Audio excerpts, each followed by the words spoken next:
I'm Billy Hollowell, and welcome to Newsmakers, a show where we bring you interviews with pastors, actors, entertainers, and other notable news figures. On today's show, we're going to be getting into some fascinating topics, but before we do, if you are not subscribing to Newsmakers, make sure you head on over to wherever you listen to podcasts and subscribe right now. Give us a rating. We love 5-star reviews. This is a show where you're going to dive deep into important issues with amazing people. With no further ado, here is today's show. On today's Newsmakers, we're talking with Lola Sheen, the daughter of Denise Richards and also Charlie Sheen, an incredible story of her finding faith and hope in Jesus. Here is Lola Sheen sharing all the details of her powerful conversion.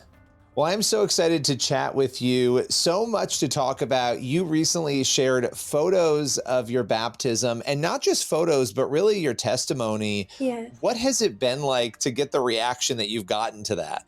It's been so encouraging and so overwhelming, but in the best way possible. I never thought that that would happen so quickly, and it just shows that God really can do anything so unexpectedly. It's really just been so encouraging and so supportive because I felt so alone in the beginning of my walk, and now I get to share what Jesus has done in my life, and I've had so much support from everybody. It's just so sweet. And Yeah, it's yeah, amazing. Wow. I'm just so grateful. Well, you talked a lot in your post about, hitting rock bottom and struggling. And I think so many people relate to that, not just in your generation, but I think every generation, people right now in this culture where we are who feel Yeah. lost and confused. What was it for you? Talk a little bit about before finding Christ, what was going on in your life? Yeah, I grew up with parents who were in the industry, and I always felt super alone. My whole life, I just always felt like I could never find security and never find just something that felt like a home. And when I turned 16, that's when I really struggled with my mental health.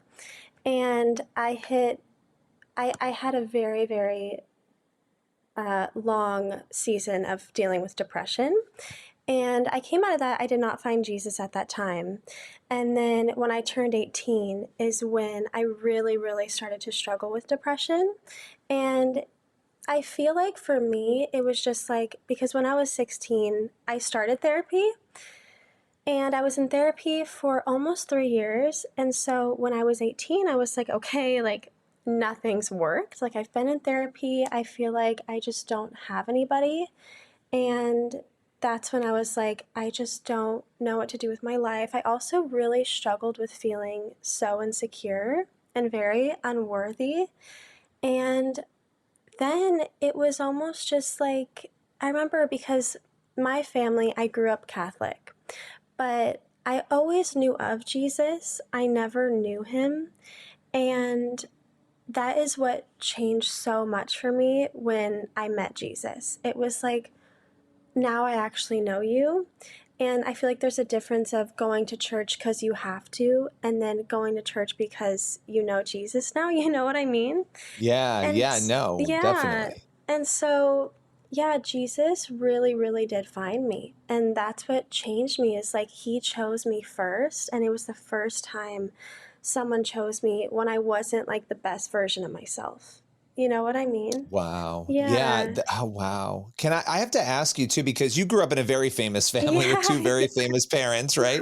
And a lot comes with that, a lot of attention, a lot of pressure. Was that difficult for you? It sounds like there may have been elements that were tough, just being Yeah. in the spotlight, even though, when you're the kid of a celebrity, you don't choose it, but it just comes with it. Yeah, it does. It's so, I love that you said that because you don't choose it. It's just like, it was just my normal. And it was very difficult for me. I have an older sister, Sammy, and she has always loved like that whole thing, like the fame and everything. It was always very easy for her. For me, I almost had like imposter syndrome. Like I never felt like it was my thing, sort of. Sure. And I always wanted to feel normal. That was a big thing. I would always go to my friends' houses and be like, oh, like their parents aren't famous, you know what I mean? And so it took a very big toll on me, especially with feeling very looked at too. Because, Yeah. I would go to school when I was younger, and when a lot of things were going on with my family in the news, it was like my mom did protect me, but that didn't stop me from finding out things from my friends or whatever. And so they would come to me and be like, oh my gosh, I just heard this about your family, but I didn't know yet. And Oh, that's gotta be so difficult. Oh yeah, my goodness. yeah. Oh, wow. But Wow. yeah, I always just felt super anxious all the time, I remember, because I was like, I feel like no one gets me because none of my friends were in the same position. And so, yeah, the Lord has really, really helped me with finding security in all of this because it's so out of my control. And it can be so fake sometimes. I feel like that was a big thing for me. Is a lot of people can be like, "Oh my gosh, like I wish I had your life. You must be so happy all the time because, you have all these opportunities." And that doesn't mean I'm not grateful. I'm so grateful for the opportunities that I have. But there's a whole other side that's so dark. And a lot of people I feel like don't know that who haven't experienced, being in the industry. Yeah. So, Yeah, and you've grown up. I mean, your whole life has been, it's so true though. People don't know. They don't know what yeah. that's like. They don't know the challenge. Even hearing you talk about, and I love that you're being so open about the mental health struggles you were Oh, going through, the things you faced, the darkness that you faced. When you talked about Jesus meeting you, talk about that because I love that. I mean, and thanks. he does. He meets us where we are. What was that moment for you where you realized, or was it more of a journey? Talk a little bit about. I know there was a moment where it really snapped. So I guess talk about that. But if Of there's a course. journey, feel free to share it. Thank you so much. I actually went to a Catholic middle school. And I would go to church, and like I remember I said it was very like I just went because I had to at school. And it was never actually like I wanted to go because, I wanted to get closer to Jesus. And so I basically I never ever followed God. Like when I was like 16 and in my like after I graduated that middle school, in high school, the thought of Jesus just never came to my mind. It wasn't something I was against. I just never thought of it. You know what I mean?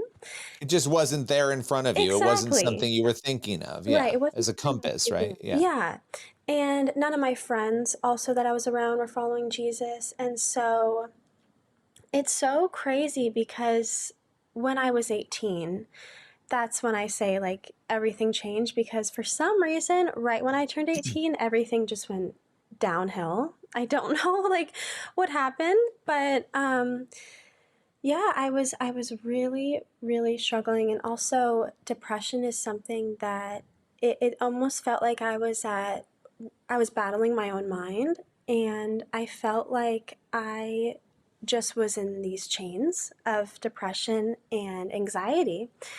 And I just was always trying to hang on to a little bit of faith somehow.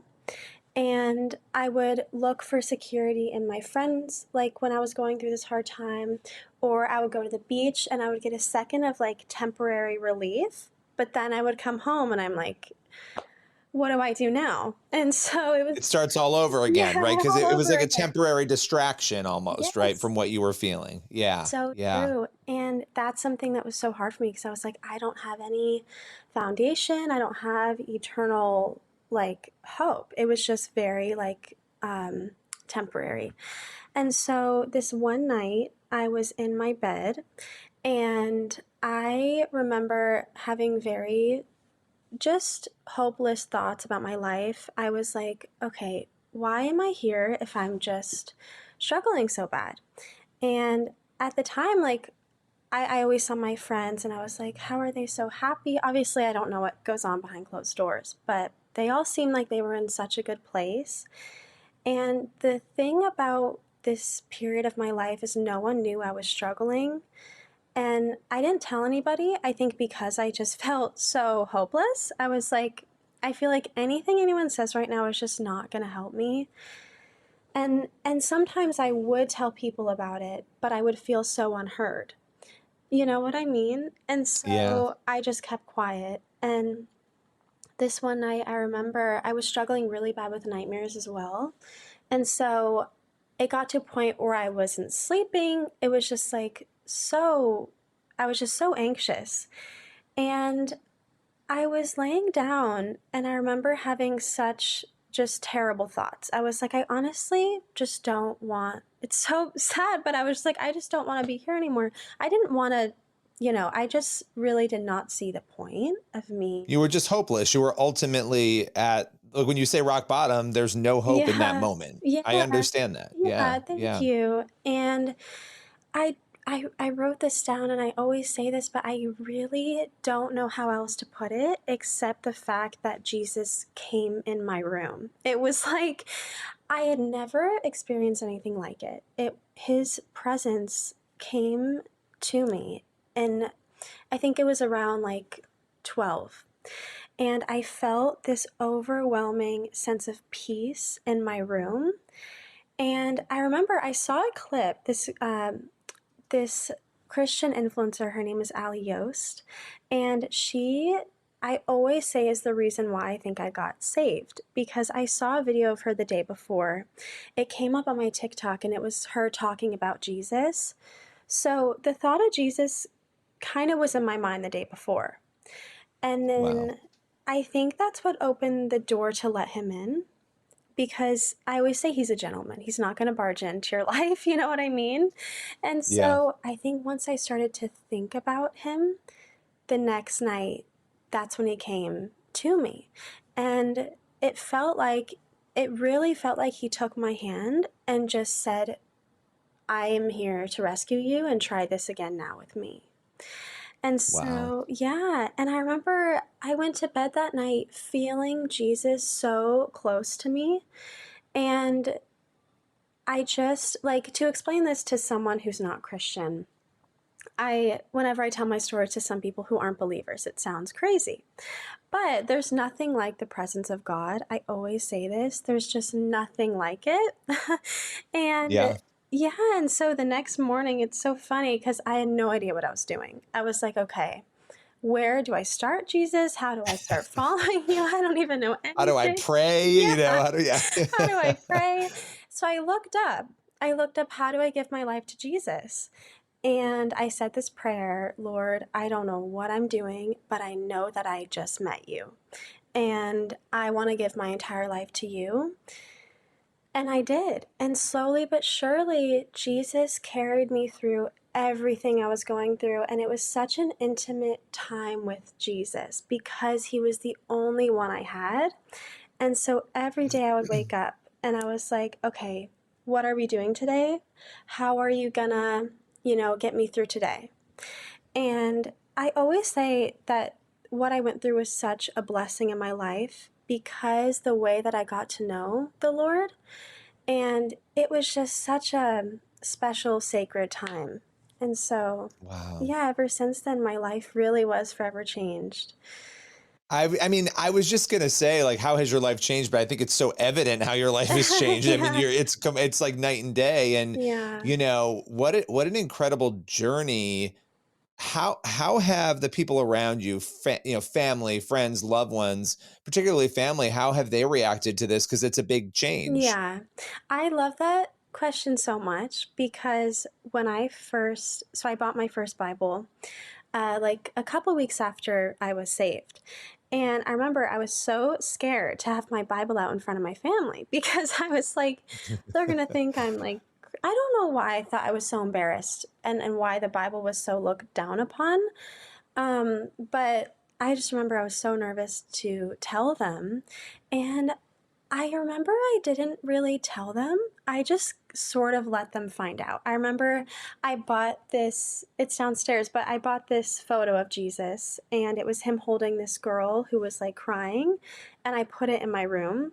And the frame came before the actual picture. And my mom asked me what that was for. And I lied. I was like, oh, just like a random photo. And so she saw the next week that it was of Jesus. And she was oh, that's so sweet, Lola. You know Jesus or something. The thing is, though, is my family is not, I would say they don't go to church. They don't read they don't really follow the Lord. My mom, she grew up Catholic. Um, I now go to a Christian church. And so I will say I did have a hard time with my family in the beginning. I think just feeling a little bit kind of just like I'm young. Why are you, now suddenly following Jesus? Just have fun, sort of. But Sure. you know what? And that's a common mentality Yeah, for people. yeah, That's a it very is. common mentality for people. Yes. Exactly. Yeah. My dad is not a believer. My sister's not a believer. My mom is the only one who grew up Catholic, but she's also not really following Jesus. So I did feel very judged by, you know, my family sometimes. It was never out of hate. I just think they didn't really know what they were saying. Yeah, it's new and you've changed when you go through a change, right? Yeah. And it's, I can't speak for them or you, but somebody goes through a big change and then it's like, oh, what's going on here? And you're Yeah, trying to navigate it and understand it. And especially when it's faith, right? And it's when totally. it's Christianity. So that makes sense. I mean, Yeah. was that able to dissipate kind of for you as time has gone on? Yes, I think because as time went on, I feel like whenever I would get judged, I would believe every word people would say. And when I started to realize and really learn more about Jesus, that's when I learned how to defend myself and knowing that no matter what, we will be persecuted here because Jesus was persecuted, but we should never be discouraged. And just that verse helped me so much because I would always let people's opinions get into my head. And I'm like, oh, I don't know why they're so judgmental. Another thing I was going to say is, you know, when you follow Jesus, we're never going to be perfect. But sometimes people can expect you to be perfect because you're reading the Bible, you're following Jesus. They Right. expect you to automatically just be a saint. And so whenever I would slip up and I would lose my temper sometimes, I would get a lot Because you're a human. because I'm Because you're a human. exactly, exactly. And I would get comments like, Jesus wouldn't like this, you're sinning. But the people who would say that weren't following Jesus. And so I'm just like, okay, God, I know, like, I only should be taking advice and validation from you. It doesn't matter what these people think. So, yeah, as time went on in my journey, I just really would take a moment with the Lord whenever I would get judged and hear His truth and what He says about me, and to know that I'm not the only one. So, yeah, Yeah, that's amazing. I mean, thank okay, you. so you look at your life now, you've had this incredible change and Yeah, you've shared it with the world, these incredible baptism pictures, getting baptized and really solidifying that public pronunciation of what it is you believe. yeah. When you looked at your life before, and I think about you talking about being in bed and having no hope, and I would imagine even thinking about the future was difficult when you're feeling that way. What does the future look like for you now? What do you want to do? What comes next for you after these changes? I love that question. Thank you for asking me because that was one thing that the Lord gave me almost right away was hope for my future. And it's crazy how Jesus will give you desires in your heart that you've never had before. Um, One thing that is my biggest goal right now is working on this podcast. I have always wanted a podcast my entire life. I've always loved talking about what I'm going through. And that's something that I really felt God telling me to do in the beginning. But I always felt like obviously I needed more time. And when will I get confirmation when the time is to start? So I recently, yeah, that's one thing that I finally got confirmation from Jesus. And I was like, okay, this is happening. And I bought my camera, I got all the equipment, and then it sat in my room for 3 months because I was like feeling so discouraged. I felt like I didn't know enough to talk about Jesus. But I was like, I went to church one weekend, and the pastor was saying how we will never know everything. No matter what, we won't ever know everything. And I was like, okay, God, I'm going to start now, you know? So I could pick that equipment up now. yeah, Now I could do, yeah. exactly. Yeah, It's such a truth, though. It's such a truth. yeah, You're never going to get to a point where you know everything. I mean, I just read the Bible in a year, 2 years in a row, and I learned something different both times, wow. so and that was the first time. I'm 41 years old, so I'm a little older than you, that I ever did that, right? Yeah, Where I ever like read it all the way through. And it's like, I want to keep learning, and you will yeah, too. So you're equipped now, to talk yeah. about these things. Thank you so much. And like, having a friend in Christ too, one of my brothers in Christ, he's really encouraged me with my podcast. He's known Jesus his whole life. And he was like, I've seen the way that Jesus has changed your life in such a short time. You have to start this now. And so I actually filmed my first episode 2 nights ago. And Andre and I edited, that's my friend in Christ, and we edited all night, and it felt so perfect. So that's a big thing. And another thing is, I really feel God telling me to go to college. I didn't go to college when I graduated high school, and I felt like God put that desire on my heart because I've had such a chaotic life. I think it would be really good for me to just feel normal and enjoy my youth a little bit. So my dream right now is to go to Pepperdine, hopefully within the next year or two. So That's amazing. yeah, thank you so much. That is amazing. So your podcast, and people can be praying for you on that too. If you're watching, listening to this, you can be praying about college, about the Thank podcast, but you.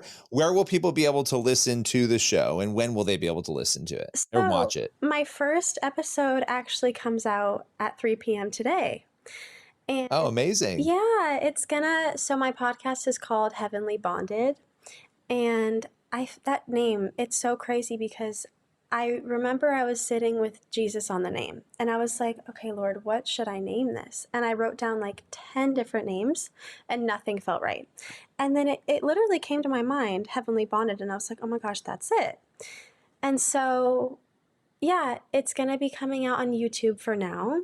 Hopefully, I will actually get in I hope to get into like a real professional studio one day.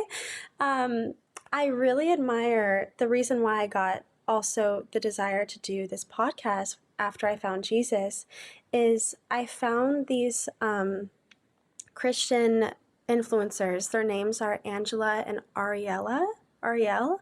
They have Girls Gone Bible podcast. I don't know if you've heard of Yes. it. Yep. Yeah, so they are my biggest inspirations. I seriously would do anything to get on their podcast one day. So that's a goal of mine with this podcast, that I somehow connect with them because I look up to their podcast so much, and that's what really Well, we'll have to make sure they see this and they hear that, Oh, so I then they hope can, so. hopefully have you on. Yeah. I want to have you back again. I Oh, I so would appreciate you yeah. taking the time, sharing this journey. It is incredibly personal. And I know, after spending your whole life in the public eye, being able to share something like this the way you have has been really amazing. And I just appreciate you doing that today. Oh, thank you so much. Truly, like, it's such an honor that you wanted to have me on because I just feel like, okay, Jesus really did bring me through that for a reason. And so thank you so much for giving me this opportunity. And I had such a good time talking with you. I would love to come back again. Made me feel so comfortable. Well, I So, appreciate that. yeah, this was so fun. That's all for today's Newsmakers. I'm Billy Hollowell. Make sure you head on over and rate this show on your favorite podcast platform. Let your friends and family know to listen as well. We have new episodes Monday through Friday on your favorite podcast platforms. You can also watch the Newsmakers TV show on the CBN News channel. That show airs once a week with 3 incredible interviews with newsmakers. Be sure to head on over and watch that, and also head over for more interviews interviews to the CBN News YouTube channel and cbnnews.com. I'll see you again very soon for another Newsmakers.